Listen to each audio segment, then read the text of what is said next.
Hey, everybody. Welcome to another episode of the Mile High Game Guys board gaming podcast. I'm your host, Adrian. I'm Zach. And I'm Jeff. And we're here to talk about some board games. Mm-hmm. And how loud your new laptop fan is. It's not loud. I can hear it. That's the normal laptop fan, I'm pretty sure. Yes, it is. Yeah. Oh, okay. Yeah. Zach, flip off the switch. It is a little louder. It is a little louder. But it's less better than loud than when- the jet engine that Yeah. your laptop will turn into every once in a while. Which turns out running audio processing software, a little taxing on the old computer. Just needs to be powered by the cloud. Yes. Yes, clearly. So, right on. Well, I am exhausted. I don't know about you guys, but Mhm. I went on Saturday and did a 4-mile round trip snowshoeing trip. And then today I went snowboarding on a powder day for like 4 hours. It was exhausting. Did like 8 runs. Took you 4 hours to do 8 runs? Towards the end, we were stopping after basically every run because I was dying. And it was probably more than 8 runs, to be fair. Ant and I went up Friday and Saturday. Did two runs on Friday. And then did 14 runs on Saturday. What? Yeah, for 4 hours. That's ridiculous. Went down Starfire Okay. twice. I went fast. Yeah, that's a black. Yeah.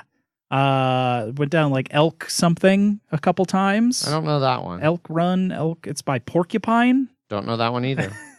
I barely know runs. Starfire is one of a handful of runs I know the name of. Yeah.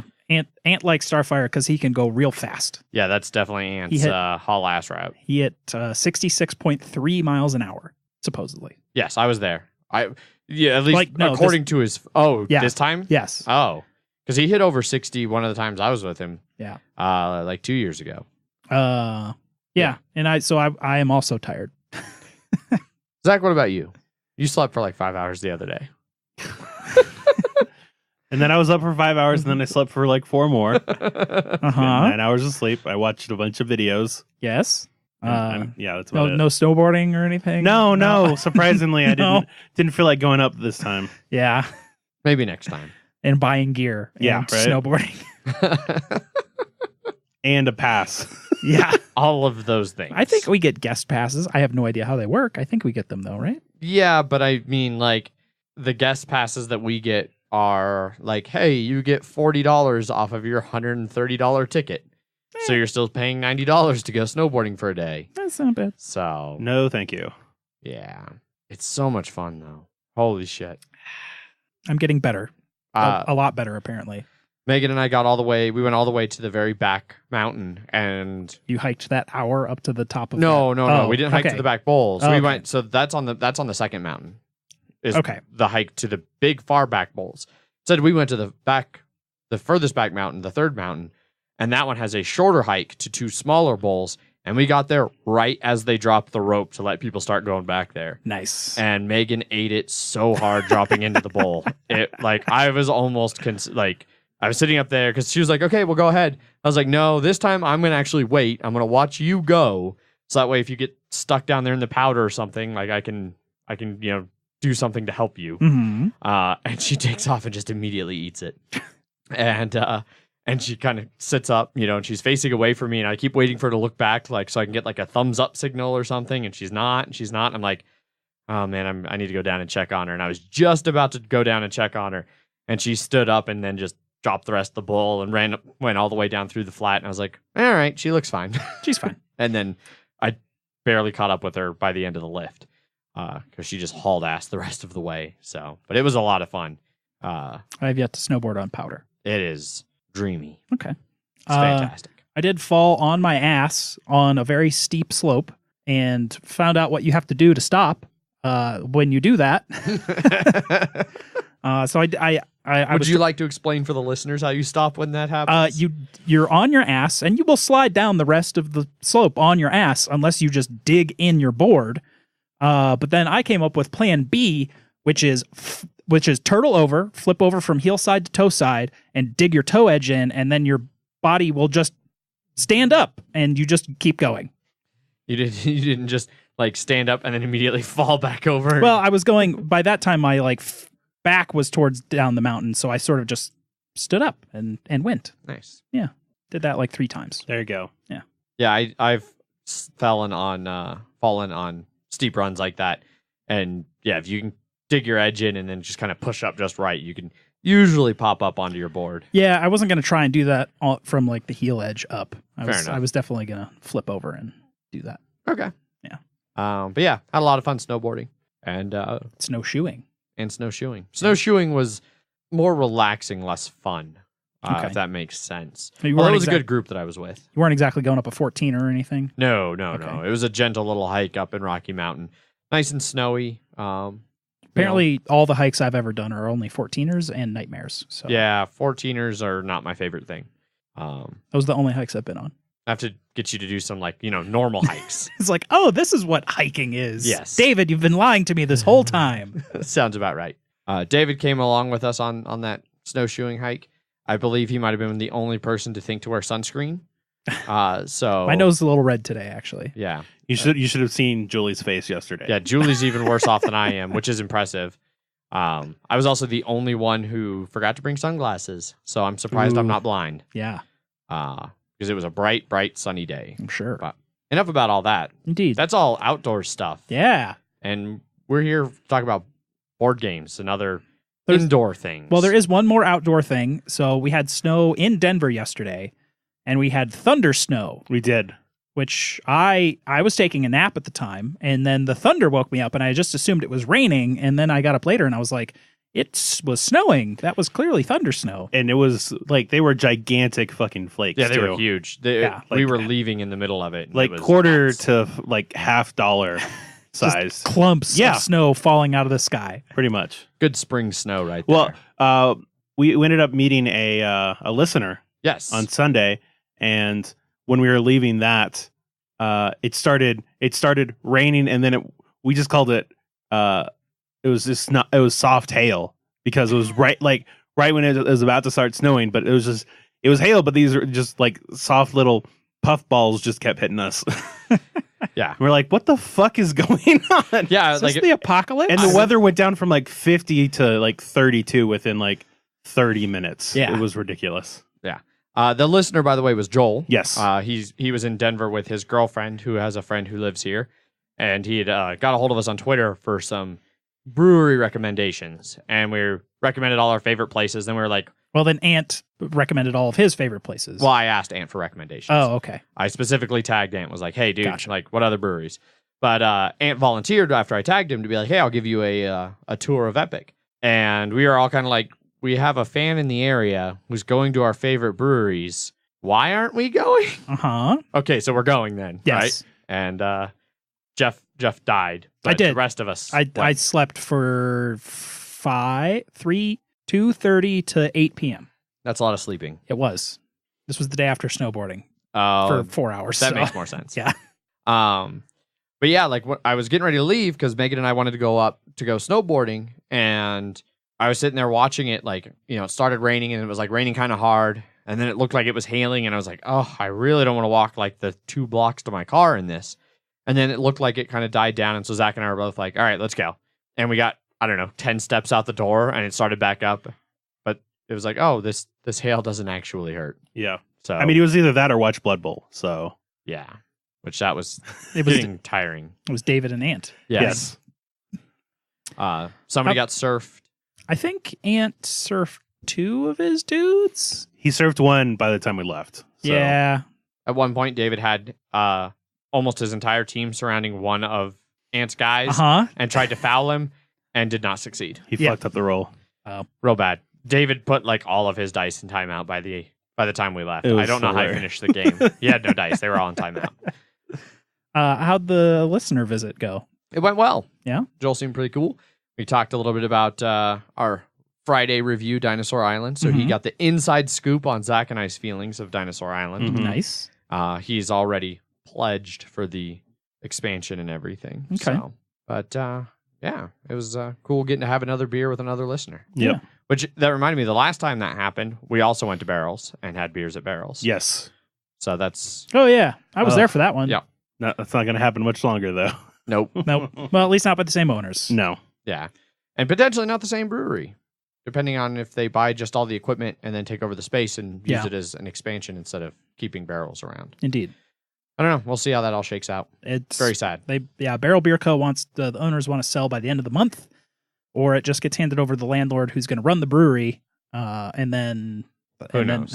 But in the location that it's at in the brewery district of River North, Denver, I'm sure there are tons of people looking to purchase that space. Yeah. I'm sure. I had a couple people offer somewhat jokingly through the Facebook group, be like, I'll be your silent backer, Adrian, if you want to start a board game brewery. It's like, all right, well, that's 2 of you. I only need 1,000 more of you to all chip in like $100 to $150. Yes. And then I can buy this brewery. You can put in a bid, which will probably go way higher than what they were thinking of selling it at their portion for. Mhm. Yeah. Yeah. Which I was shocked. I thought so they initially offered it at like 196,000, which I thought was ridiculously low. And looks like it was. And it's probably going to go much, much higher as more and more interested parties keep. Probably, yeah. Well, because it was low, especially, because it was just the equipment and the name. It wasn't like the building or anything like that. So, Still. yes. But yeah. So we met a listener. We watched some Blood Bowl. And then we got snowed on. Which then my apartment started to leak. Oh, yeah. Like real bad. I got my entire living room closet, which had a ton. It was like our general storage closet. Had a ton of shit in it. That shit is now scattered all over the living room, and the closet is full of pots and pans because it's right under the upstairs porch, which is apparently not well sealed. Apparently. So that was fun. Anyway, let's talk about games, shall we? What have you guys been playing? Jeff, have you played anything amidst all your sleeping and snowboarding? Yes. Up at the condo, Ant brought. Our original plan was we were going to play Necromunda, and I thought he had all of my models. He has some of my models, but not all of them. We're still trying to locate the rest of them. That I had built, but then our backup plan was to play either Star Wars Rebellion or Star Wars Imperial Assault. We ended up playing Star Wars Imperial Assault with the new app and everything. I'm currently in 2 different Imperial Assault campaigns with Ant. It's like Ant, Julie, and I, or it was Julie, Ant, and then like 2 of his friends that visited. And so we continued that campaign because it was just us 2. It's still awesome. Like, I like Imperial Assault way better now that it's app controlled for the Overlord than Having somebody anytime else. Yeah. As the Overlord, you could probably make more logical decisions on what you would be doing with like the models, because sometimes the Stormtroopers will just be like, I'm going to run up to you point blank and just fucking gun. Or other times when they can't reach you, they try and keep their distance. At no point, they'll always try and get as close as possible, which is kind of weird for like a Stormtrooper with ranged weapons. Especially if he's trying to like, I'm going to go point blank to the Wookiee and shoot it, and then the Wookiee's like, I survived, you're dead. Yeah. Many arms will be ripped off. Yes. Many arms were ripped off. Did you beat the stormtroopers with set arms? Why you hitting yourself? Why you hitting yourself? Yes, that's exactly what happened. The scenarios are really cool. They since it's all app driven, they'll expand without you really knowing, because you don't have a book of how to build the maps and stuff like that. So when we thought the like end of the scenario was going to be, it was like, all right, remove this end piece from here and now build another portion of the map. And now there's a whole other part that you have to go through. The second scenario had some like investigation things. We had to go find info on like some captured rebels and then free them.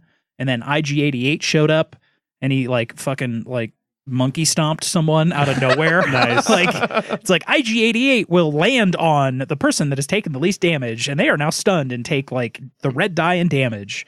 And he just literally comes out of the sky and stomps on someone. I thought that was great.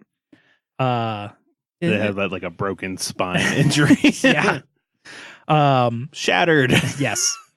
I really like everything that it keeps track of all your equipment and levels and the little shop that's in there. You can buy all your different stuff from. Yeah, Imperial Assault's pretty cool.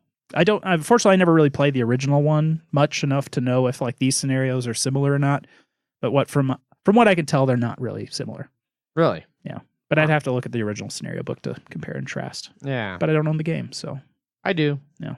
I need to break it out again. Especially now that Bob's finished painting all my stormtroopers. But A lot of white and black. yes.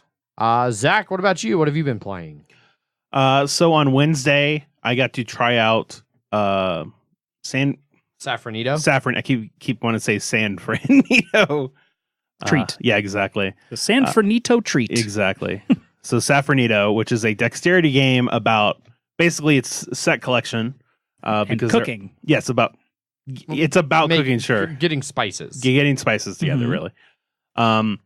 So basically, on the board there are 9 spices out in a 3x3 pattern, and then you have a disc, like a clay poker chip esque disc that has a hole drilled in the center, and everybody's going to take turns throwing three of these around, and if you land on a spice that has a veil, that they have because you're going to draw cards at the beginning of each round, and so say you draw ginger and you land on the ginger pot or bowl, then you're going to have a chance at buying it. But somebody can, like, say you're the first person, you throw it on ginger, somebody else can take one of their discs and just knock you out of there because it's all dexterity based. And there's like this border around the board. So you can knock somebody off and they'll just go bouncing off other places. There's also a couple spots where you can like get first player, you can throw an extra disc, you can get extra cards, and you can also get, because there are these order cards that basically drive what you want to grab, because they have 3 different spices on there, and then at the end of the round, if you have those 3 spices, you have a chance at claiming one of those orders, and the first person to claim 3 orders wins. Yeah, so it's basically a race game. Yes, and so so discs have a money value on there, anywhere from 10 to 60, and if you throw, say 2 people throw on the ginger and there's only 1 on there, first you flip those numbers over, so say it's a 30 and a 20. Anybody can sell ginger for 50 if they want, if they realize, I don't need ginger right now, or I just really need money. And then whoever put the highest one, so say Adrian and I threw those 2 discs, and I put the 30 and Adrian put the 20, I would get a chance to buy that ginger before Adrian did. Yeah. So, but you'd buy it for 30. Yes, I'd buy it for 30, but if there are 2, I would buy it for 30, and you would buy one for 20. Yeah. And so there's like this, this risk factor of like, there's a lot of these, there's like 4 of the saffron. It's like, I can probably throw a 10 and get away with buying one of those. But if you're like, this is ginger and there are 2 of the orders need ginger and it's going to make me fulfill either one of them, I have to get this one. You're going to probably throw a higher one up. Yeah. And basically you just keep doing these rounds until somebody fulfills the 3rd order, and then it's immediately over. And so that's where like turn order matters and stuff like that. It was a lot of ridiculousness. It was probably one of the most spiteful games I've ever seen. Yeah. Well, you were playing with Paul. The time I played, it got real spiteful too. Yeah. Like, you accidentally knocked my piece off of one? Yep. I'm just going to fuck all your pieces You're down. done. Yeah. You're done, son. Yeah. Because everybody could have these setup things, and then someone could just, the last person, which Kyle liked to call it the hammer, that it just be like, all right, you know what? And just throw it super hard right at the center, and then every disc just goes everywhere. Yeah. Kyle became obsessed with the game. That right there, in case anybody was going to guess how I felt about this game, man, I fucking hated it. I didn't play it with Zach. Mm-hmm. I played it the previous week. I feel like you would have hated it more if you played with me and Paul. Well, yeah, especially hearing about with Kyle doing like the hammer and Well, he wouldn't do it like it would be like if nobody fucked with him, he would be like, I can get this other thing that's right near me. I'm just gonna do that. But if you fucked with him and you were the end, he was like, all right, screw you. Just fuck you. Yeah. And there'll be times when, and this is one of the reasons why Adrian hates it, if all of your discs don't have, so the circle in the center of the disc, if that is inside one of the bowls, then you have a chance of claiming it. You can see any part of the bowl through that hole in the center. Exactly. So if someone knocks you slightly off and you're no longer in that hole, that disc is now useless. Yep. And so you can have it where if someone throws that hammer and then all 3 of your discs go from being someplace, being on a bowl, to just being an empty space, then you can sell stuff on your turn. You can sell stuff, but you're not going to be able to buy anything on your turn. Yeah, basically you get to do nothing. All the things you were planning on doing are now void because somebody's random disc throw screwed you over. Or purposeful disc. Or purposeful, which in some ways is even worse. Yeah. If you don't want a game with if you don't like games with interactivity, this is not the game for you. Which I even like interactivity, Yeah. but not that kind of spiteful dexterity bullshit. Yeah. It was so when I played, it was me, Paul, and then Kyle and Cameron from Sounding Board Games, and we were just LLC. Yes, LLC. And we were just laughing our asses off the entire time we played. Mm-hmm. Just because every single it was hilarious is that at the end of the game, Kyle was able to get 3 orders. Cameron got 2 orders. Paul got 1 order, and I got 0 orders. Mm-hmm. I had 6 unique ingredients in my hand, and not only did we have the 3 orders up front, or 3 orders that everybody could see, I also had a secret order, and I could not fulfill any of them because we kept trying to get fucking caraway seed, and every time I try and do it, everyone would someone would just be like, I'm just gonna go here, and then knock my shit off, and I was like, you gotta be fucking kidding me. It was just hilarious. Okay. Yeah, and I can totally understand Adrian hating that game, but Okay. Also, long out of print, uh, unavailable. so it was 2010 is when it came out. Okay. Paul originally said 1999, and we were all like, what? No, that's not right. This looks way newer. Yeah, we rightfully called bullshit on Paul's Mhm. bullshit. But yeah, Also not in English. no, but no it was language real- independent. Yes. Yeah, literally the rules are the only thing that have words on them. And that's it.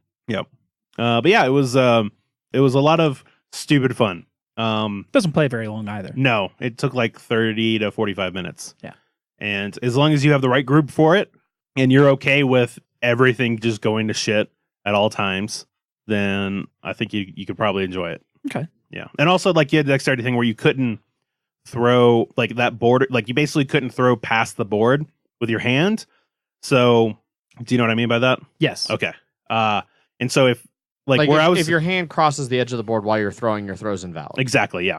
And so where I was sitting, Garlic was on the complete opposite side. And so it was always just a fucking it was always just all right, I'm going to throw it over there, but fuck if I know if it's going to actually get to Garlic or not. See, when I played, I thought it was easier to hit the ones on the far side of the board. It was hitting the one that's directly in front of you, where you have to do an awkward short toss. That was the crapshoot. That one wasn't bad, but it was for me and Cameron. At one point, we had 3 discs just hanging on the side of the board because we just fucked it up so bad. Because we would try and do a short toss to the not the one directly in front of us, but to the second one, and it was just we tossed and it just rolled for a little bit and then just landed on the side of the board, and we're like, God damn it! So he did that, and then I was like, oh, that's fucking funny. I do the exact same thing. You're both terrible. And then Cameron did it a second time, and then it just was fucking hilarious. Nightmare after nightmare. Yeah. Okay. Yeah. And now Kyle's obsessed and wants to make his own game Yes. of this Yeah.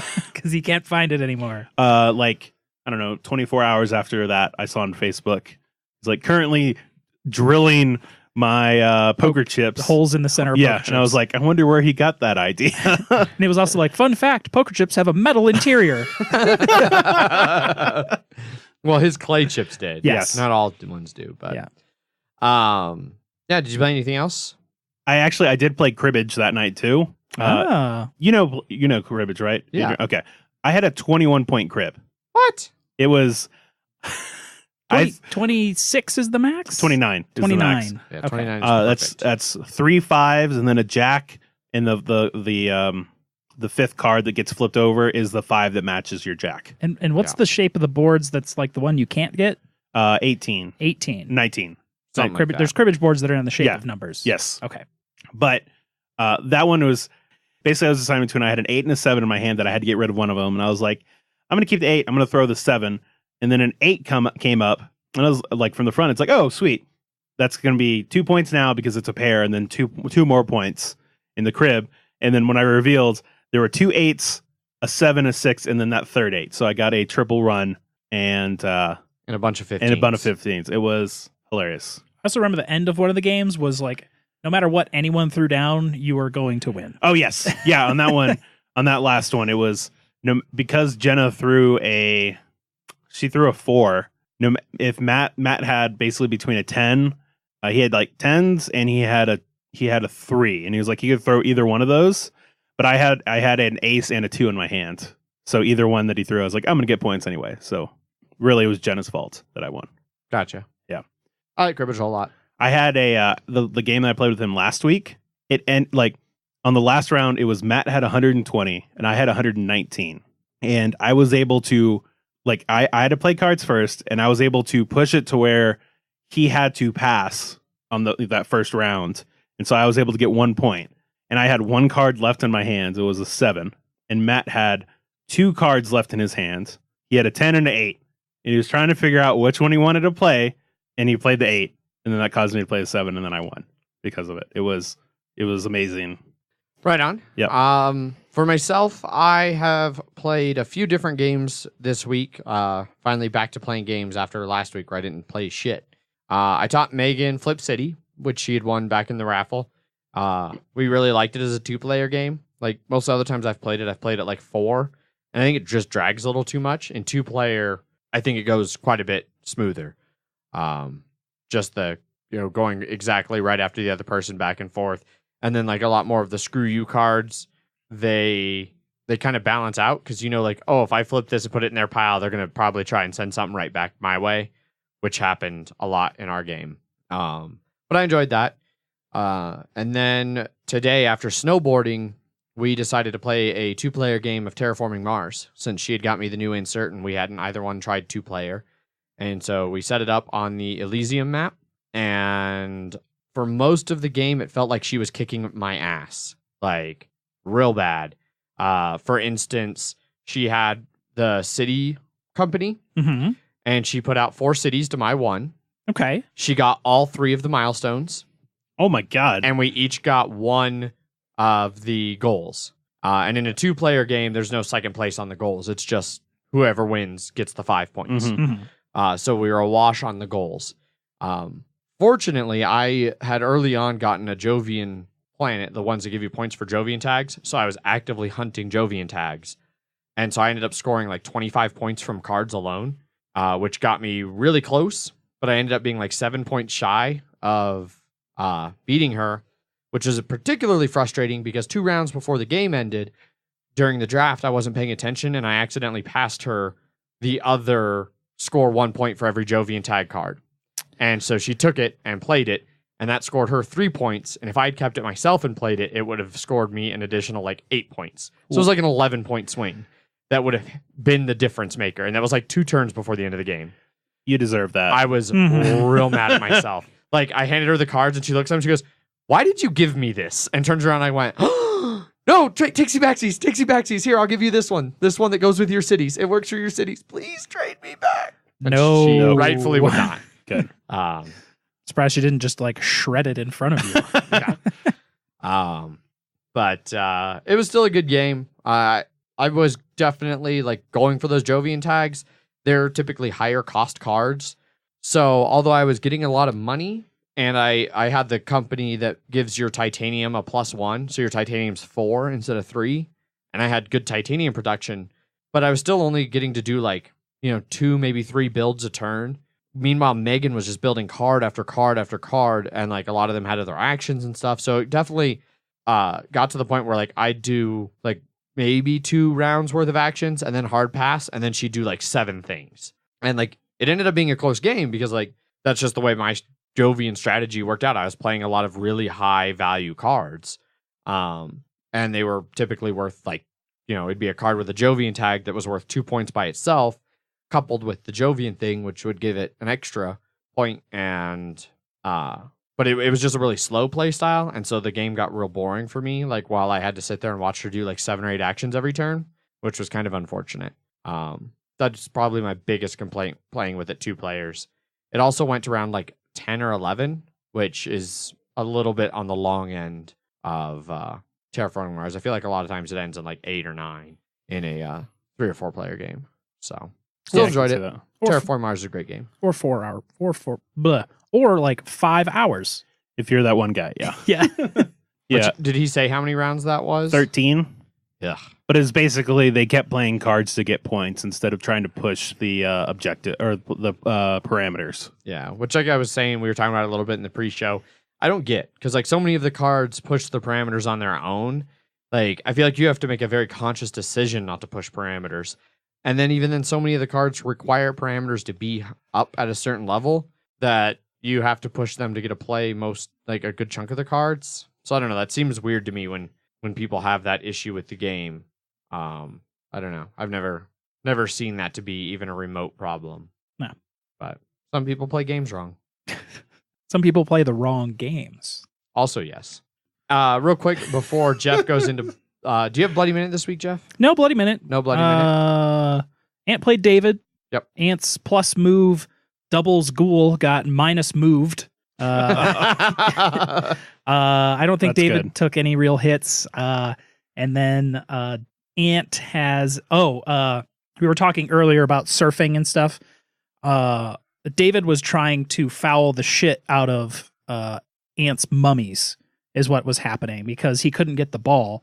And that's what he was surrounding. And then he ended up next gaming one of Ant's mummies as well. Well, I know that the first kickoff, it was rainy or something like and it that. was pouring rain the whole game, which all pickup, catch, and intercept rolls are -1. Which basically fucked him for that. Yeah, it fucked both of them, but apparently David was able to pick up the ball pretty easily. Oh, that's good. Got lucky on his die rolls. He kept trying to catch the ball with his Minotaur.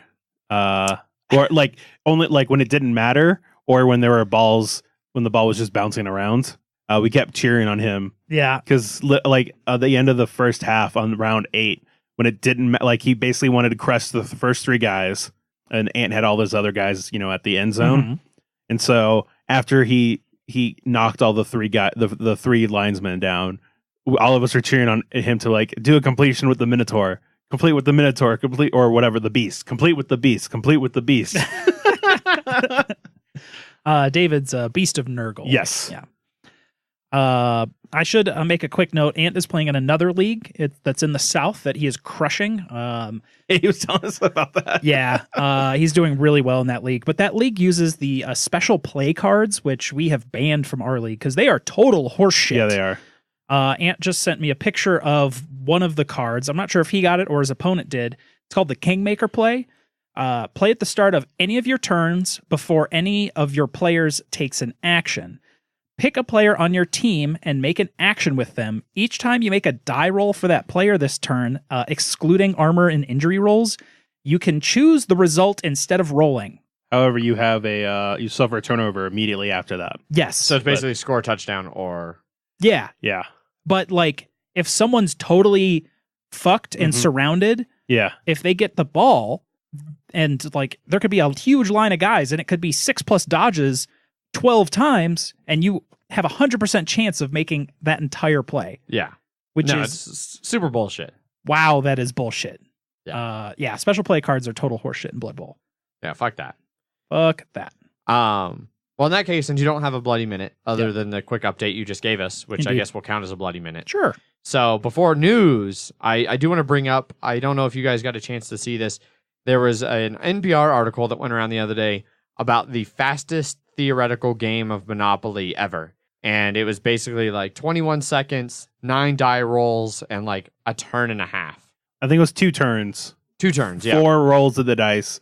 4 turns and 9 rolls of the die, because it involves getting a lot of doubles so you could move around the board very rapidly. But it basically is one player rushes around the board, 2 different points, gets some extra money, so that then he lands perfectly on Boardwalk, then rolls Snake Eyes to go, or he lands on Park Place, rolls Snake Eyes to go to Boardwalk, buys them both, rolls the 3rd time, goes around Go, gets more money, buys a bunch of houses, and then the other guy gets go directly to Boardwalk from the chance pile. But reading through their play-by-play, they definitely don't mention, they say things like, lands on Illinois Avenue, action, none, doubles, therefore roll again. But if you don't buy the thing, then it gets auctioned to the other player, and a lot of those have high enough mortgage values that you wouldn't necessarily be bankrupt from that first hit on Boardwalk. Yeah. Especially because if you were planning on saving all your money, the person could be like, $1. Yeah. And then if you didn't buy it, then it's like, oh, well, Illinois, here's $180. Right. So, yeah, if you saw that same article, they're definitely not playing by the right rules, which means the entire thing's pointless. I don't know the right rules to Monopoly, so. The main thing that everybody fucks up is like I said, if you land on a property and you choose not to buy it, it goes to auction, and it is auctioned off at whatever price the winning bid is. Yeah, which could be 0. Like somebody pointed out, like it doesn't specify a starting bid, so you could bid 0, and everybody else could be like really tight on money and decide to pass, and then you win it for $0. So maybe they're just assuming the first guy puts it to auction and then immediately just wins it at 0. I don't know. And then the other big thing everybody fucks up is like the free parking. No free parking. Which it's supposed to just be that. Like it's a free place to park your piece. Yeah. But everybody uses a pile like all the fees and things and like extra money in the center. And then if you land there, you get all that money, which just injects more cash into a game that's all about running out of cash, therefore defeating the entire fucking purpose of the game. Yeah. Richard really, really loves Monopoly. I don't. It's not too bad if you play by the actual rules because it's like an hour and a half, but there's still a lot of other games I'd rather play in an hour and a half than Monopoly. Yes. So, but yeah, I just wanted to rant about this guy who's like a fucking professor of sociology at Notre Dame who's like trying to find the fastest way to win games. It's like, it doesn't count if you don't play by the rules, dickbag. So I'm sure we got something incorrect. And you should get an official like response in the journal, and you just call him a fucking dickbag. Yeah, please use dickbag in the most formal terms possible. Yeah. Indeed. I'm sure NPR will allow me to use dickbag in my response article. Indeed. Right on. Well, let's move on to some news.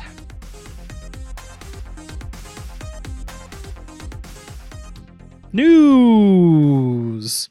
There is a fuckload of Harry Potter news this week. I guess the 20th anniversary of the book is coming, and first up in the long list of Harry Potter news is the Harry Potter miniature game is no longer going to Kickstarter, but will be pre-ordered off of their own website between March 14th and April 15th. April 15th. So right now. Yeah. Which not really sure why they decided to do that. I feel like they're going to bring in a lot less money. So like, I don't know if when they were planning their original Kickstarter, if they had plans for stretch goals and things, but I don't know how to really add much of that in. I know some of the things they did lock down as pre-order exclusives, such as Voldemort, the fucking main villain of the entire fucking series. That sounds important. Is a pre-order exclusive. So fuck this game. It's also super expensive, and I'm not sure the game's any good. Unless there's multiple Voldemort models, and maybe it's just like one sculpt that's the one picture they have of him looks pretty cool. Yeah. I guess it's not colored like it is in the picture. No, it's definitely not. I was showing Megan this, and I was like, yeah, that Voldemort's a pre-order exclusive, so you can't get it otherwise. She's like, well, I don't want that fucking mini anyway. That's my girl. Fair enough. She doesn't want that one in particular. She didn't want the game anyway. No, she didn't want that one in particular. Although talking about the game, she's like, is it going to be like that Star Wars game where you buy it and it comes with some stuff, but then you just have to buy a whole crap load of other minis to play the game? I was like, probably. She's like, yeah, I don't want that. Core box. That usually means lots of extra minis. Indeed. So it's also expensive. Yeah. Yes. Of course it is. It's a licensed miniatures game. Mm-hmm. And with all the myriad of other licensed miniature games that are coming out right now. But hey, people like Harry Potter. Yes, they do. Speaking of liking Harry Potter, if the Harry Potter miniatures game doesn't sound good to you, well, here's 5 other types of Harry Potter board games coming. Clearly, it's all because we reviewed Harry Potter last week. Clearly. Yes. The only thing I could figure out, they had like the Toy Fair thing. Oh, they had the Gamma Trade Show too. Yeah. But it's coming up it is the 20th anniversary of the first Harry Potter book. So, hooray. But board sound more sincere, Jeff. Sure. So there's like 3 or 4 different games. There's going to be a Harry Potter Codenames, which is modeled after Codenames Duet, the more co-op driven one. Yeah. Then there is going to be Harry Potter Munchkin Deluxe, which apparently for the first time ever is going to use just images from the movies and not actually drawn, Munchkin-fied art style. Right. So, hooray. Yeah. I don't know. I mean, it's Munchkin, and then it's like, now we don't even have the cool Munchkin artwork. Yeah. I also like this part. The game features a game board and movers, which are not sculpted. Both the fact they called the pieces movers and that they then had to specify which are not sculpted. Mm-hmm. And then USAopoly is going to be releasing a Harry Potter Hogwarts Battle Dueling Club, which doesn't seem to be an expansion for the main base game. They call it a companion. Yeah, that sounds a lot like spin-off. Yeah. But it looks like it's going to be a 2-player game versus the like co-op style that the original Hogwarts Battle Yeah. is. So it sounds a lot more like Harry Potter Realms Mm-hmm. than Harry Potter. Oh, well, yeah. yes, Yeah. than It's only it says it's $25 too, so it's Yeah. not too bad. And that's just the MSRP, so it'll definitely be cheaper Mm-hmm. ultimately. I bet it will be much more like a Star Realms, Hero Realms style deck builder. Minus the culling. Maybe, I don't know. High hopes. And then there's also the Fantastic Beasts dice game. Yes, a press your luck dice rolling cooperative set collection. Which I have no idea what Fantastic Beasts is at all. It's the like The pre. It's not even. I mean, prequel. It's not a prequel. It's It's just another set of stories that take place in that universe. yeah, it's Gotcha. a spin-off. So in the actual books, one of the textbooks for the school is Fantastic Beasts and Where to Find Them by Newt Scamander. And then they decided to make a series of movies that basically follow Newt as he compiles his book of Fantastic Beasts and Where to Find Them. Okay. And also incidentally fights another huge major big wizarding war battle thing that coincides nicely with World War II. Oh, it's 1920s New York. Yeah, that sounds about right. 1926. So in between the two. Gotcha. Next up on news, there's a whole bunch of new details on Ultimate Werewolf Legacy and its release this August at Gen Con. Yeah, so I really don't know how I feel about Werewolf Legacy or all of the weird werewolf stuff that's been coming out recently, and then the further spin-offs like the entire One Night series and stuff like that. Yeah. In this one, similar to regular Werewolf, you get your secret roles, and you're going to be working together to identify the werewolves if you're a villager, or eat all the villagers if you're werewolves. But this adds family members that are also given out secretly, so like you're encouraged to also work with your family members. And then you're over time going to gain special abilities that will carry over from game to game. And through some mechanic they don't really go into here, the village itself is going to change. And this is all tracked in an 80-page diary that the moderator uses to walk you through all of the sessions. So the diary's 5 chapters with 3 game sessions in each. So they say, and then an introductory session. So at the end of the 16-game campaign, the diary is a record of exactly what happened in your village and who was to blame. And then you can order additional family cards and replacement diary as part of the replacement pack so that you can keep playing over and over again. Yeah. And Rob Davio. Yeah, it looks like each of the chapters are 3 game sessions in each. And so they recommend trying to play them all in one evening, or you can do all of them in one evening. Each chapter. Yes. Yeah. That's a lot of werewolf for one night. Well, I don't know how many people it's going to play. Yeah, It can't do 40 people. Yeah, exactly. Let's see if it says over on BGG. Like we could almost be professional and research. Nope, that's not our some style. of the things we were going to talk about. 8 to 16 players, 13 to 60 minutes. Yeah, with 16 players, I could see it. You know, it doesn't take as long. Yeah, So you could maybe knock out the 3 sessions Mhm. per chapter. Yep.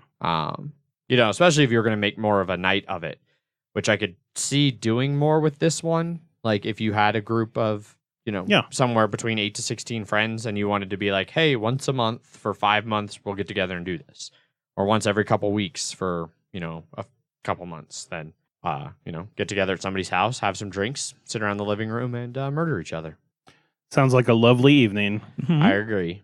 So, yeah, that's basically all the news for Ultimate Werewolf Legacy there. They don't have a whole lot else about those mechanics, which isn't uncommon when it comes to legacy games. Try to keep some of that stuff under wraps.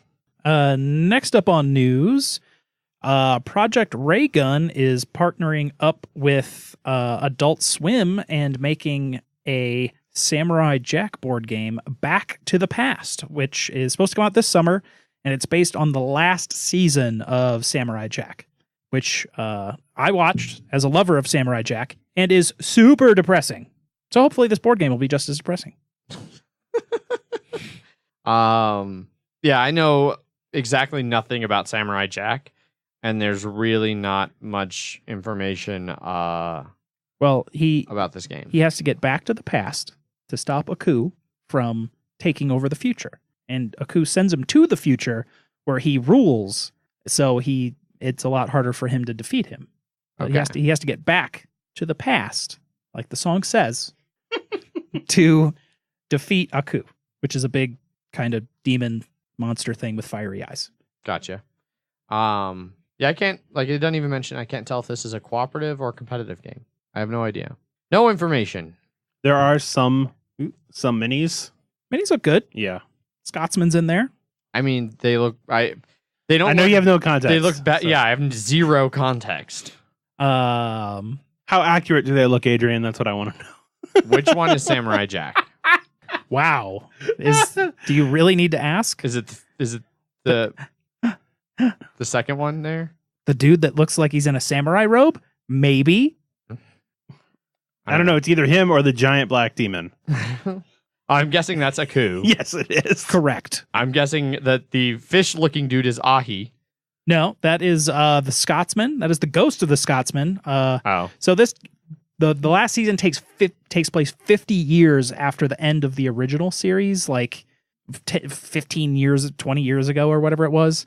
And then he's been wandering for 50 years because he doesn't age. He could die, but because he's a badass samurai, he just keeps defeating everyone sent against him.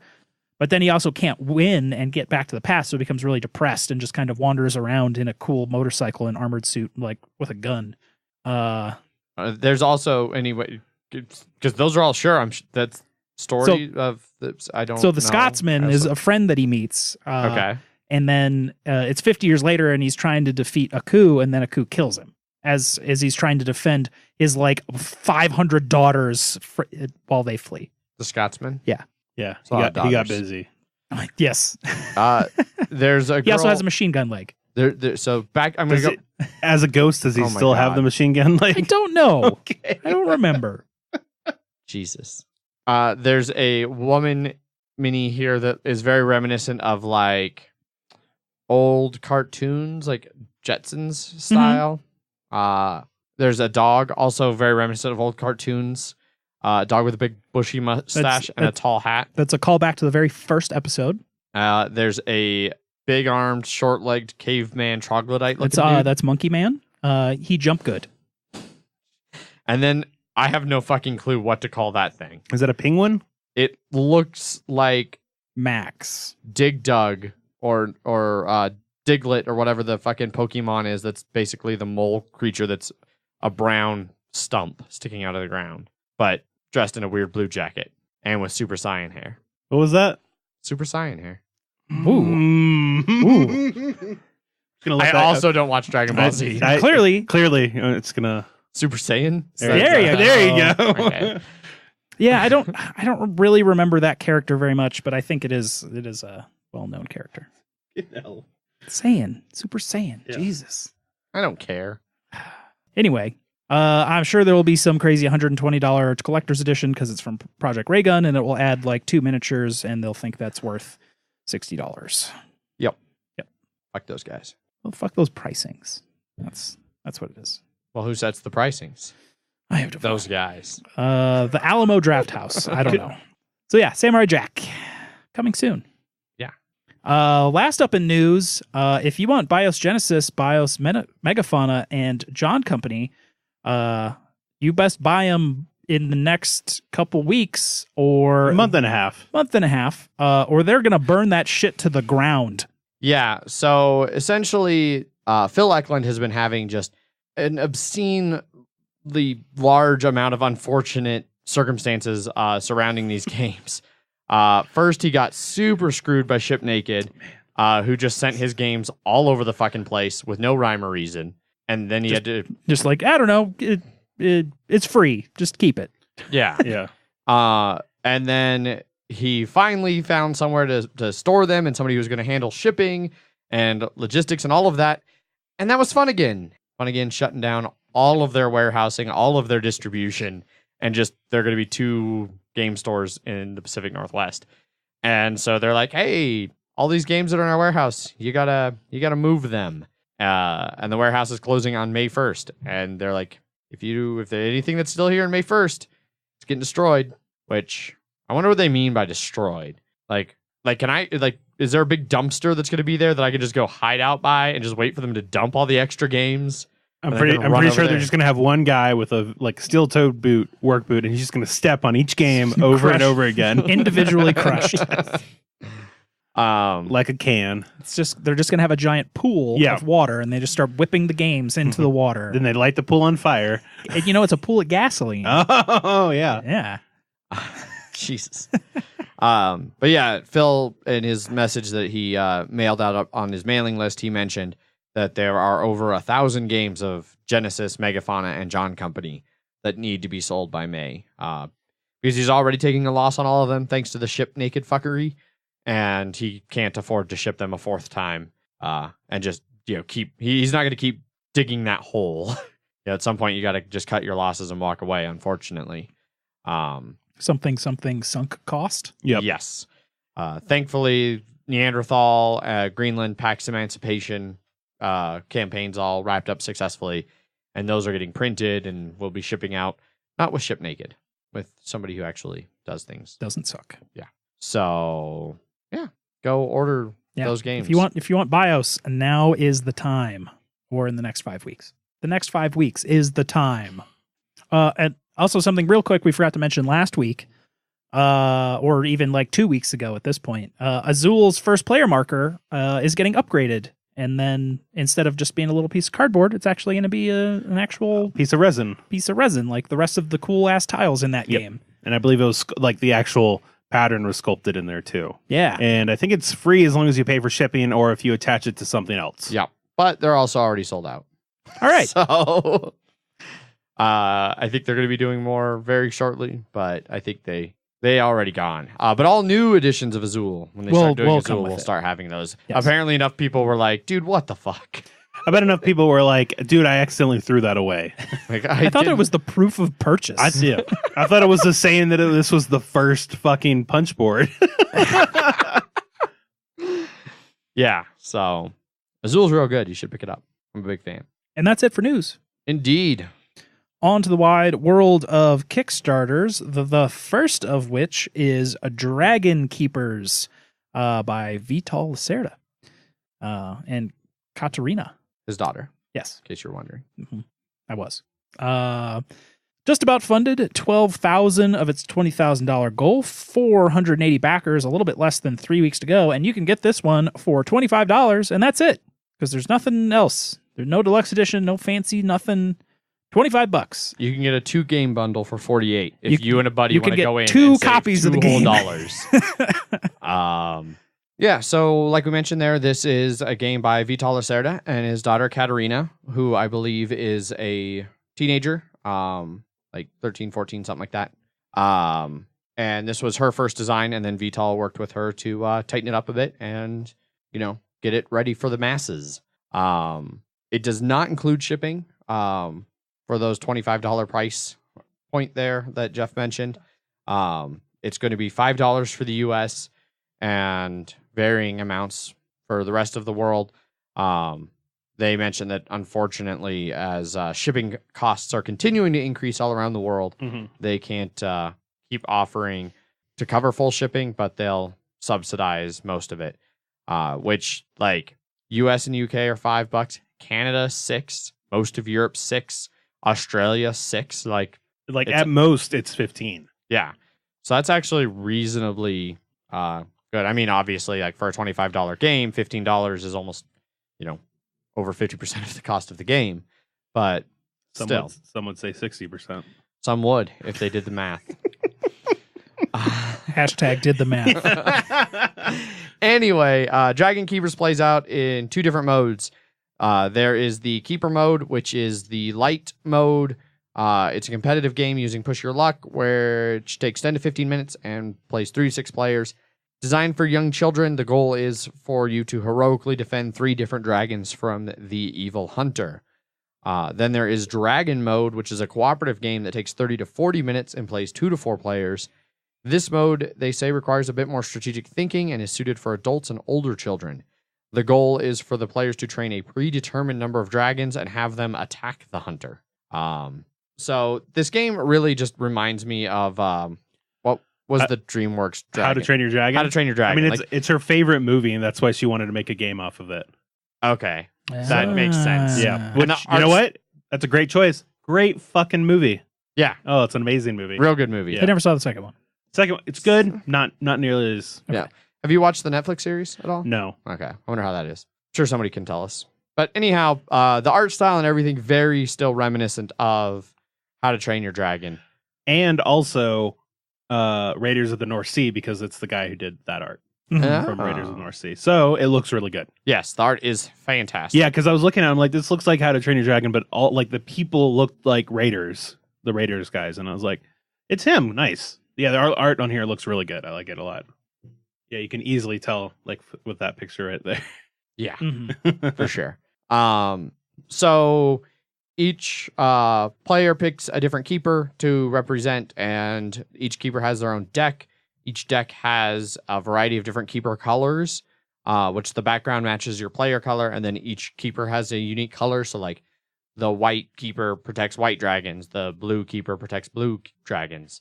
And then the dragons are, they always start off friendly, and in the dragon game, you can eventually train them and flip them over to the train side, which affects their heart and how much, like, their health and how many attacks they can take before they are deed. There's also magic and a whole bunch of other stuff that goes into the game. But it seems like a cool little cooperative game. There's at least the dragon mode, which suits adults and older children. The keeper mode sounds a bit simplistic for my personal tastes. Yeah, but that's the design purpose. Indeed. Yep. So, yeah, go check that out. That's Dragon Keepers over on Kickstarter if you want to see some awesome art and check out a little lighthearted game. Next up on Kickstarter is Fire in the Library. Well-funded 16.6 thousand of its $8,500 goal, 530 backers, and 3 weeks to back this one, which you can for about $19. Yeah, so this is a press your luck game from Weird Giraffe Games and designed by Tony Miller and John Prather, and art by the fabulous Beth Sobel and Katie Cow, who I am not familiar with. But in this one, each player take on the role of librarians that are rescuing books from, you guessed it, a fire in the library. So at the start of each round, you're going to be drafting turn order cards, and they basically are divided into 2 types of spaces: safe spaces and risky spaces. And then once everybody's gotten their turn order, you're going to move to the saving books phase, where in turn order, you're going to go around and you're going to be drawing tokens out of the bag to see what books you save. If you're drawing for one of those safe spaces, you have to draw 2 fire tokens from the bag before there's a fire. But once you move on to where you're drawing in those risky spots, then if you draw 1 fire token, that section burns down. But so it's press your luck, so you can stop at any time. Once you stop, you score points for any books you save, and you earn extra points for bravery if you stopped on a risky space. So you're encouraged to push your luck a little bit. And then as different sections of the library burn down, books increase in value. Like, holy shit, we've lost almost all of the fiction section. Fiction books are worth a lot of points. Go save them. But as you pull fire tokens out, the fire is going to spread around the library, which causes sections to collapse based on what tokens you've pulled, which can then add even more fire tokens to the bag, continuing to increase the risk. There's also tool cards that you can use to kind of mitigate a lot of that. things like a bucket or a shovel or an amulet that can affect how you get books or what you draw and things like that. And you keep playing in that fashion until the last library card for any one section is removed, and then the player with the highest score wins. So, yeah, that's Fire in the Library. So, I don't know. I think this game sounds kind of interesting. I'm usually okay with press your luck stuff. I don't know, like, if the randomness of this one's going to really end up ticking me off. I don't know how much the tool cards can really mitigate some of that. I don't know. It seems interesting. I'd like to try it. I think this is one where I definitely would want to try it before. Like, there's some that I'm like, oh wow, that seems really cool, and this I'm like, I don't know. It could be good, but yeah, I mean, like other games like Clank and stuff. Like the best part of Clank is when you have to draw from the bag, and you're like, oh god, oh god, oh god. Mm-hmm. And same thing like Dinosaur Island when you're drawing for the little meatball guys. You're like, oh man, I don't want to freaking hooligan. So that might make it a lot of fun. The art's really fantastic. Like I said, it's Beth Sobel. I think she's a really great artist. I like how the library is the four cards, like, make one giant picture. Yeah. I like that. Components aren't anything like particularly amazing. It doesn't seem like they use cubes to represent the different books, and your librarian figures are just regular meeples, and yeah, the bag to draw from and a bunch of cards for turn order in the library cards. The Ultra Edition looks a little bit better. I didn't see that one. Is that way down there a little bit? That's the $100 edition of it. It has the giant, or the whole box is like a giant, broken token-esque insert. All of the tokens are laser cut book tokens instead. Fire as well. Like the tokens actually look like books, and then the bag is a little bit fancier, and then the box cover actually has the scoreboard inside of it. Okay. And so it sounds cool. I don't know if I'd pay. No, it definitely doesn't look like it. $100 cool. $80 more for that. Yeah. No. I mean, it does look like it's going to be Kickstarter limited, probably.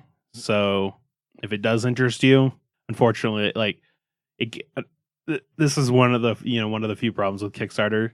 Sometimes, yeah, is that you're like, I want to try it before I buy it, but I won't be able to try it until after the Kickstarter is over. Right? Yeah.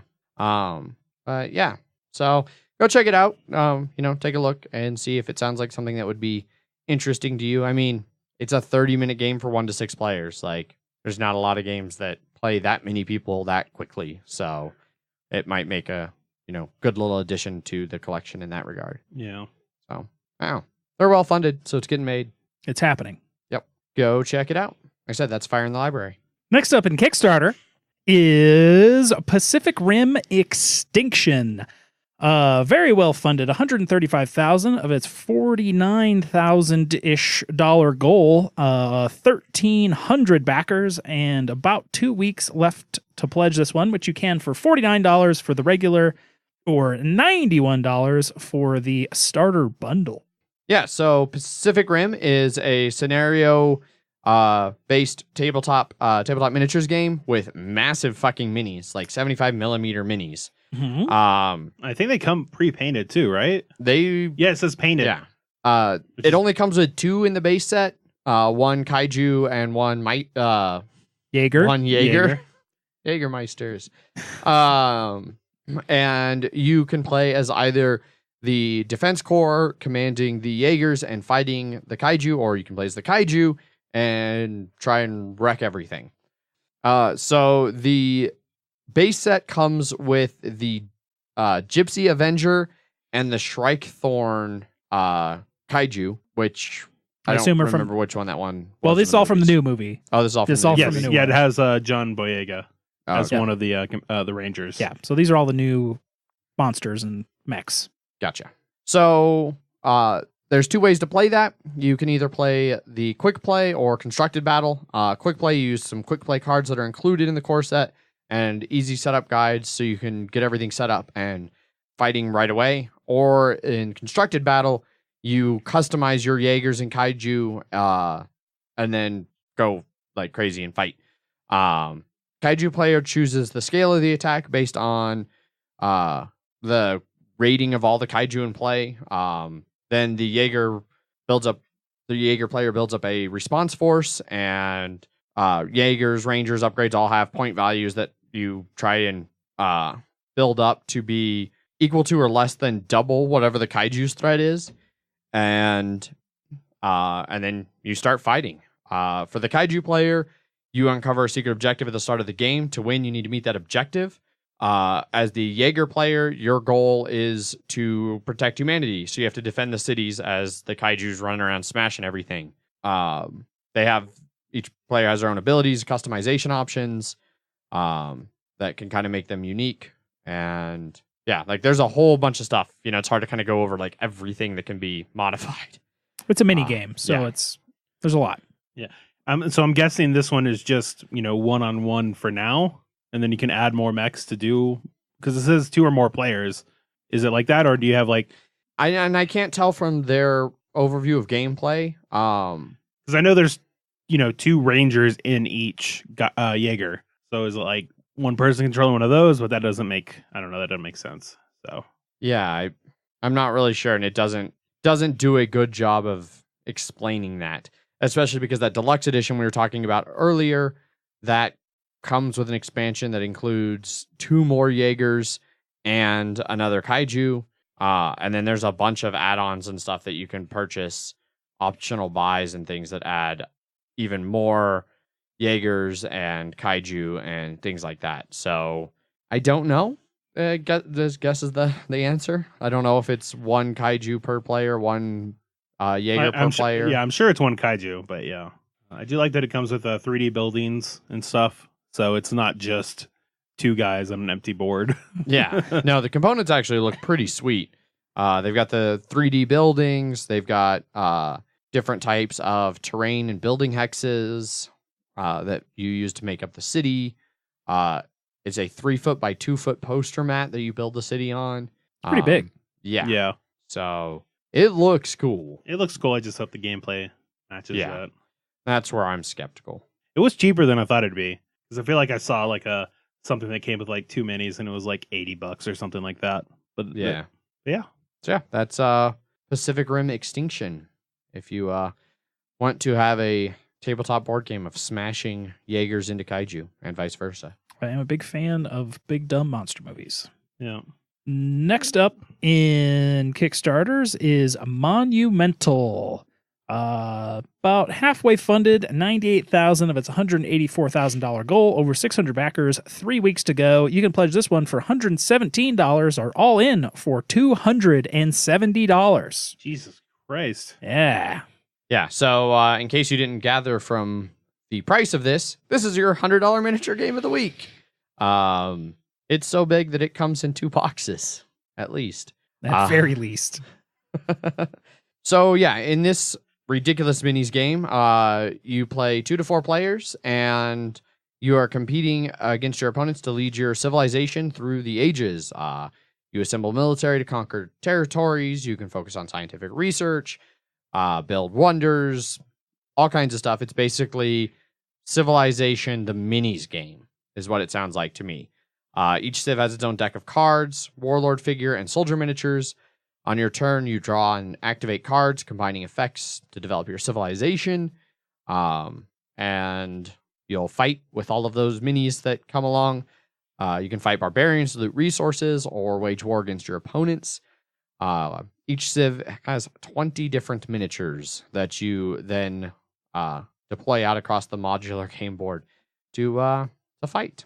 So there's 20 of the regular fighters, 1 for the warlord, and then 1 for like your home base. Yeah. So each one comes with like a bunch of different minis, but like the 20 of the warrior minis. I'm guessing like here, I'm guessing that Heracles is not as big as it looks compared to the hoplites. I doubt it. Yeah, they don't really show a scale on them. But same thing. I don't think the capital city token is nearly as big compared to the regular minis. The base game though comes with 5 different civs for a total of 110 different miniatures. Bunch of coins, terrain tiles. Which the terrain tiles are like kind of a weird like 4-piece diamond shape that I think that's what they look like. 6-piece. 6-piece. Where are they? They're Right hexes. there. Yeah, they're hexes. But they're- Oh, that other. Okay, I see. The picture of the board all put together made it look like they were more grouped together. Like it was like 4 of those hexes put into one tile. Incorrect. Oh, okay. I see what you're saying. Yeah. Yeah. 56 train tiles, whole bunch of stuff like that. So you can have the modular board and everything. The starting civs are the Greeks, the Egyptians, the Vikings / Denmark, The Dutch. China, Japan, China and Japan, which the work in progress on some of the art for China and Japan still. I do really appreciate that China's like leader is Mulan, which I think is pretty cool. I also really like the different sculpts they have for all the different warriors for each of them, except for the Vikings from Denmark. They look far too clunkily armored. Yeah. And they've got the horns too. Yes. Historically inaccurate. Oh no. They look like dwarves. Then I don't know what you're Yeah. gonna have to say about the add-on civilization of Atlantis. Or the Amazons. Yeah. But yeah, some of these other civs look real cool, like the Mughals. They look awesome. They all look cool. It's just a lot of money. Yes, it Yeah. is, because it's €32 for it looks like each of the add-ons, which is what, $40. Yeah. Something like that. Yeah. So that's just a lot more expensive too. And which is why you just go for the €220, $270 pledge, all in, and just get fucking everything. Yep.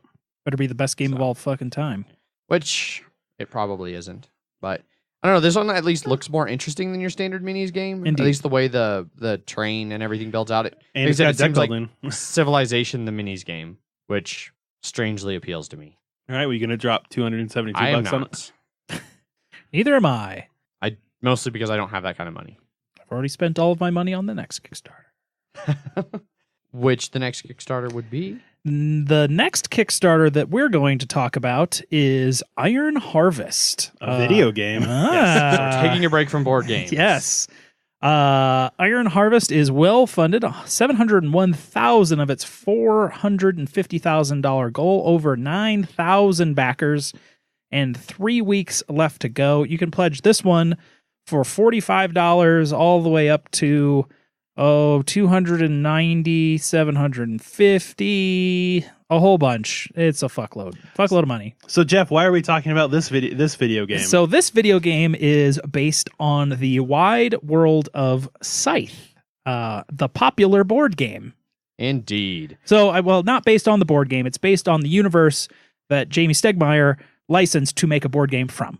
To be fair, this has nothing to do with Jamie Stegmaier or Stonemaier Games. It's just so happens to be in that same universe of that very popular board game. Yeah, so it's set in the same 1920s world that inspired Scythe. And all of the art is by Jakub Roslaski, Mhm. who Owns the yeah, universal rights to. who Jamie saw his art and went, "Oh shit, I want to make that a board game." I gotta make that a game. Although he probably didn't say shit because I don't think Jamie really swears. I don't know. Maybe next time we'll talk to him. Yep. We'll ask him. You might have said shiitake mushrooms. So this game is a real-time strategy game. It's PC, Xbox One, PS4. For video game Kickstarters, this one was very impressive just because they have like in-engine like gameplay. They can show you what this game looks like. It's not just like, hey, we have an idea. Please give us money so we can make it. They have already clearly put in a ton of effort making this. And this is sort of just to make the game a million times better.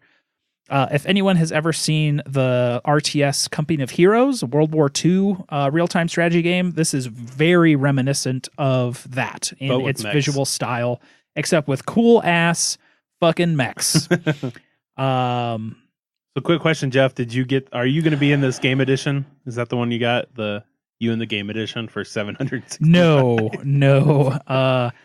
I am currently pledged for the art edition, which is $275. It comes with the awesome collector's edition stuff, which I am a sucker for this universe in every way, shape, and form. But this will come with like a signed, like portrait size art print of like that universe. And then, of course, I will get like all of the crazy art book. It's got a weapons manual. It's got a mini. It's got an actual physical collector's box. And hopefully the game ends up pretty cool too. If it's anything like Company Heroes or even remotely close to that, I would greatly enjoy it. I really like that one of the things they highlight here is advanced cover and destruction. Almost everything in the game is destructible if the weapon is powerful enough. And that's exactly how it was in Company Heroes. Like, you could be behind cover, but, you know, if a fucking tank shell hits your cover, it's going to blow the cover and you up. Yeah. It's going to have a single-player campaign with Saxony, Polania, and Roosevelt, which is basically the UK, the Polish, and the Russians in this post-World War I crazy mech world. Some of their stretch goals are interesting, like multiplayer at 1 million, and then like co-op campaigns and stuff like that between 1 and 1.5 million. But they have said it's like, hey, yeah, it's a stretch goal in there, but like for a lot of video games, they need a lot more money than whatever you can get on the Kickstarter, that there will be external investors investing into the game. And the more they get on this Kickstarter, the more investors will be willing to get in there. Basically, multiplayer and all that kind of stuff will be in the game no matter what. It's just sort of, I don't know, a good investor line to put in there. And also one of the videos shows a like full ass. So a lot of the gameplay has like mini mechs that are like, 20 feet tall or 8 feet tall with cool guns. And then during the campaign videos, it shows like one of the full fucking like scythe size mechs that are like colossal, just like the foot is just coming through the whole fucking screen and just stomping a whole building and then just moving on. Oh, wow. Yeah. It's got a great sense of scale in there. And I love RTS games. We'll see if I keep up my $275 pledge for this one, depending on how money goes. But I really, really am excited for this game to get cooking. And it's also their 4th video game Kickstarter, which is that's good. Yeah, they have a good history of like Kickstarter and then fulfilling. Yeah. Right on. That is Iron Harvest. If Iron you're Harvest. looking for more Scythe universe stuff, just as a video game. Yeah. And you can always just get the game for, $45 and not have to worry about all of the amazing things you're missing out on. Correct. Yeah. Right on. Well, that wraps up news and Kickstarter and brings us towards the tail end of the episode here, where we have some listener feedback. Let's start off here with some follow-up BGG responses to last week's Harry Potter Hogwarts battle review. Yeah. So Andrew B says, listen to the review. I like deck building games, but only ones where you can cull cards, like in Ascension. I like the idea of base game Clank, but it also suffered from not being dangerous enough and an inability to cull cards. I'm hoping the Mummy expansion fixes those issues. There was a very small amount of cards that you can cull with in Clank. Yeah. But not many. Not many. And if you were like the lucky person to get that one, you're like, I'm gonna win. Not always, but yeah, it was definitely like, I'm gonna make a much better deck. Yeah. Culling is usually a key part of strategy and other deck builders like Star Realms and Hero Realms and stuff like that. I'm curious if they added any of that in the monster, the Book of Monsters. Yeah. I don't know. Hopefully Megan and I will get that soon, and so maybe I'll be able to give an update. Yeah. All right. The next one is from Andrew K. So in the realm of cooperative deck builders based on famous pop culture properties, would J.K. Rowling Inc. have been better off selling the rights to Harry Potter to the people that make Legendary Encounters rather than having USAopoly build their own game? Would that be a more replayable version of this game? Could Legendary Encounters pull off the add new cards and rules in every book thing? Alien's got 4 different things in there. And that's what I was going to say. Yes, I think they could probably pull that off. They'd have done it more with their style of things, where it would be each book, or each book would be its own thing, like upgraded versions of it maybe and stuff like that, instead of having like the Hogwarts battle where it's just you would add new things to an already existing pile. Yeah, although they still could have done it that way, because even in the rules for like Alien and Predator, they say like, oh, you can mix and match things however you want to make your own versions of this. Well, it's true, but you mix 4 in total. So I don't know. It would have to. It could. I don't think they could just if they just put the Harry Potter theme on here. It would be. I don't think it would have worked as well. I don't know. I think there's ways they could have made it work. Like I can already think of like how the location track could have been different locations throughout the series. No, I mean I would agree. I'm just saying. I just don't think it could be the. I don't adding think, on. It would be in this book you're using these cards, and these books you're using these cards. It would be more unique and thematic to that actual book. Yes, which would also work for like the missions. Characters who die and things. Yes, and, like exactly. That's what I mean. The stuff that's more specific. It would be brutally hard. Mm-hmm. You would. I want all of the wound cards to be just as grotesque as Alien, just like a hole in the middle of Harry's chest. Mm-hmm. Yep. The art might not be as good as people who would be buying Harry Potter would expect. The wonderful world of inconsistent legendary encounters. Yes. Art.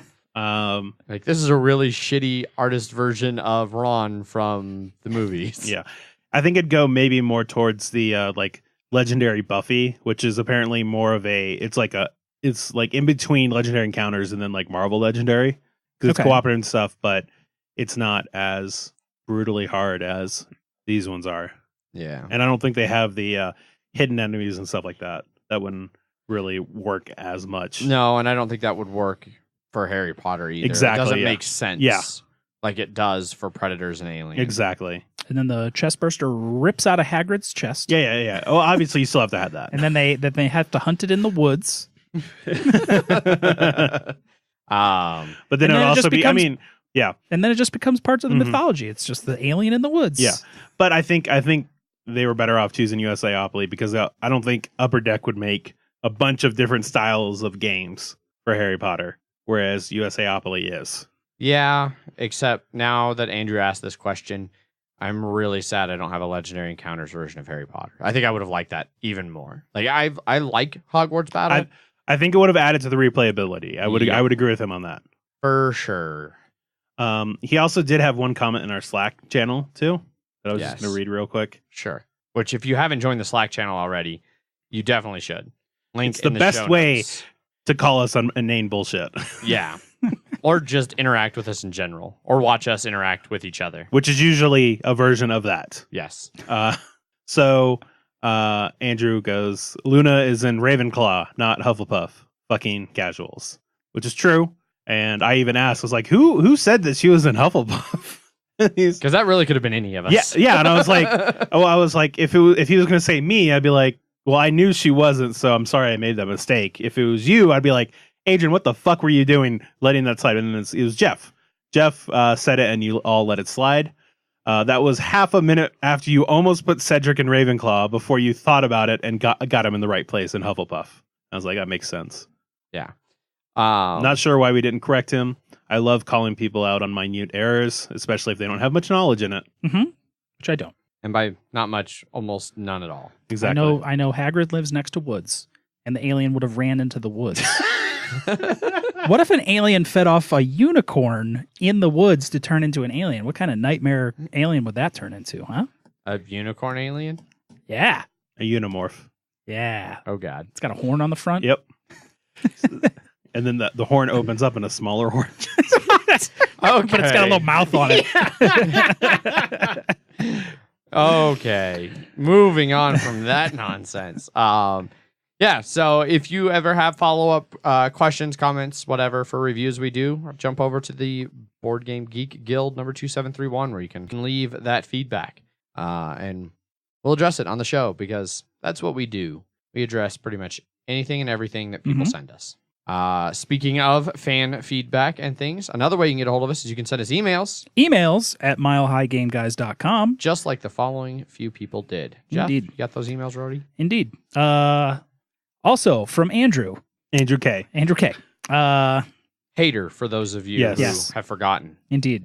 Titled Hats, Y'all. Apparently it's common knowledge now that Vikings didn't have horns on their helmets, but y'all still think that pilgrims had buckles on theirs, so there's still some wrong-ass hat myths out there.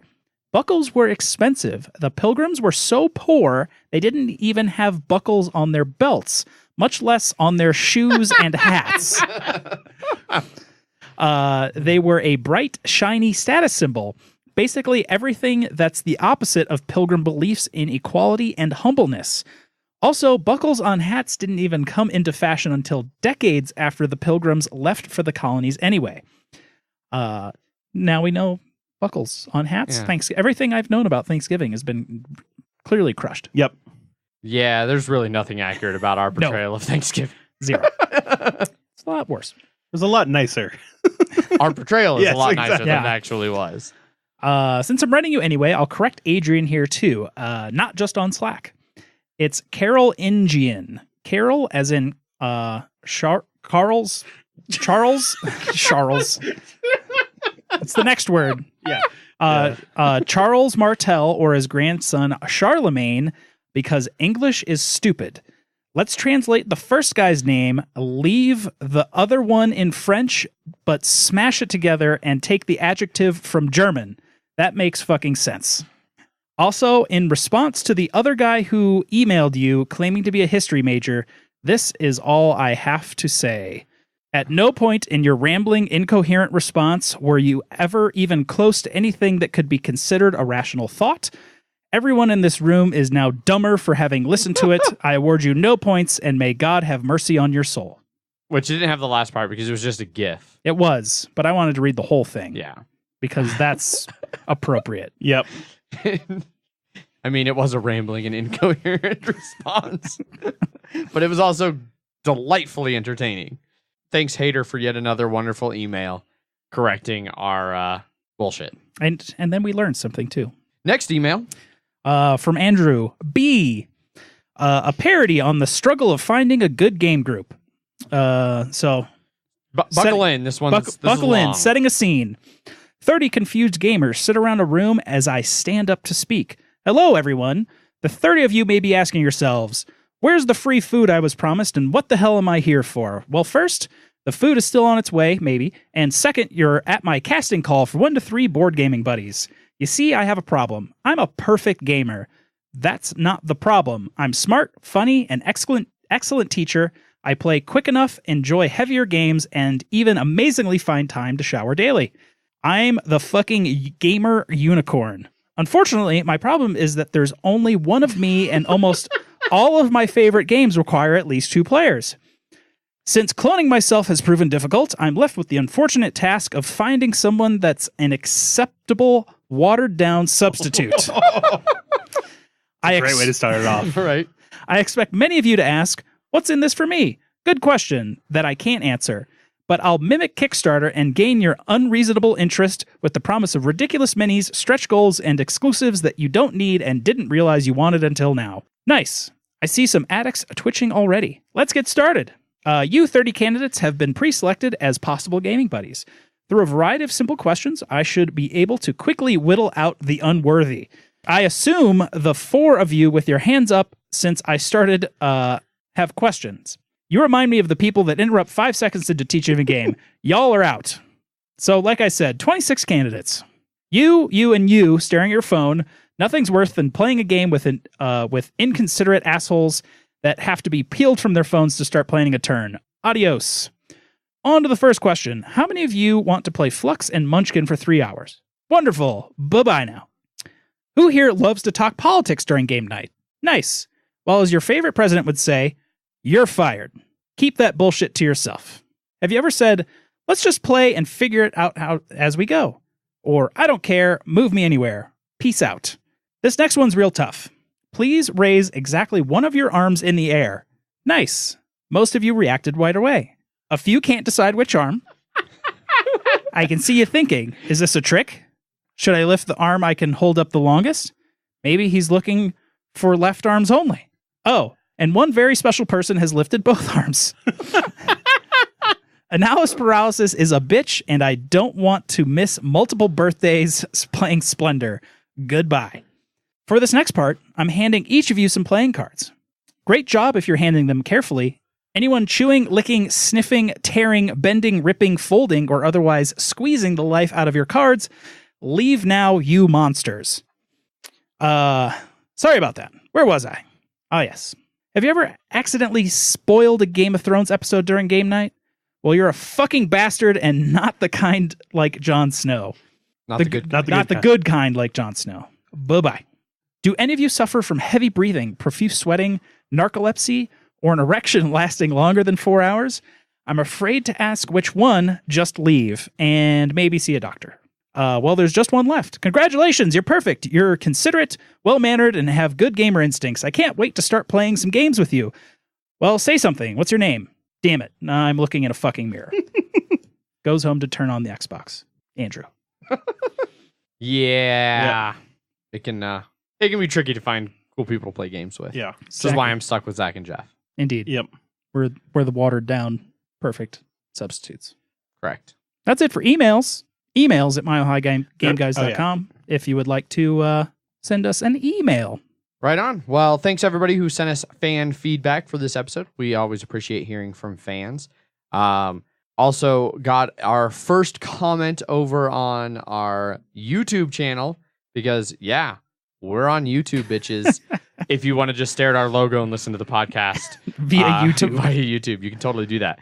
The entire reason that I set up the YouTube is because when I was in Portugal, I was talking to one of the Portuguese gamers, a guy named Paulo, super nice guy, and he was talking about how he listens to almost all of his podcasts through YouTube while he does other things around the house.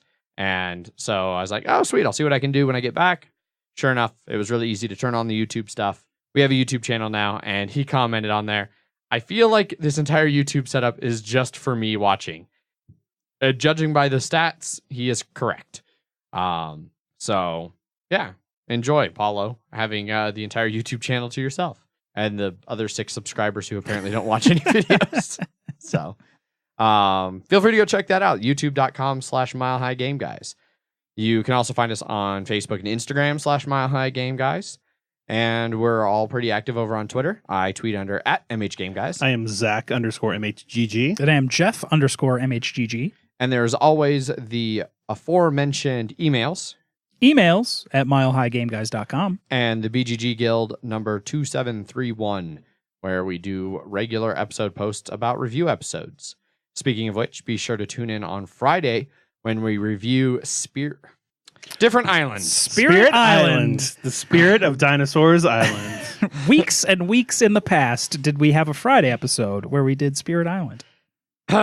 Yeah, so tune in when we review Dinosaur Island. Dinosaur Island. The dinosaur theme park building board game that is currently undergoing its 2nd edition reprint expansion stuff on Kickstarter. Are there any ghosts on this island? There are not. Okay. It No is sort not of- an island of spirits. Oh, that's It good. is an island of dinosaurs. That's good. Dinosaur spirits? Are you saying they're dead on the inside? Correct. Okay. Godless killing machines. Correct. Have you not seen a dinosaur? They're the bears of the ancient era. Yeah, and then we'll be back next week with another banter episode, and we will go from there. So, thanks everybody for listening. As always, I've been your host, Adrian. I am still Zach. And I'm back from the past, Jeff. Bye. Bye. Bye.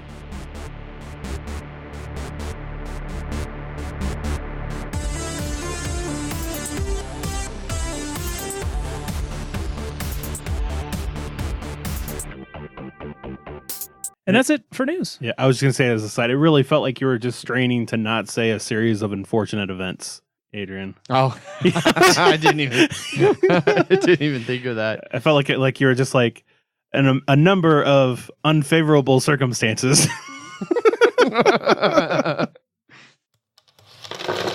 Punchboard Media, where we all Bring something to the table. pull up a chair At punchboardmedia.com.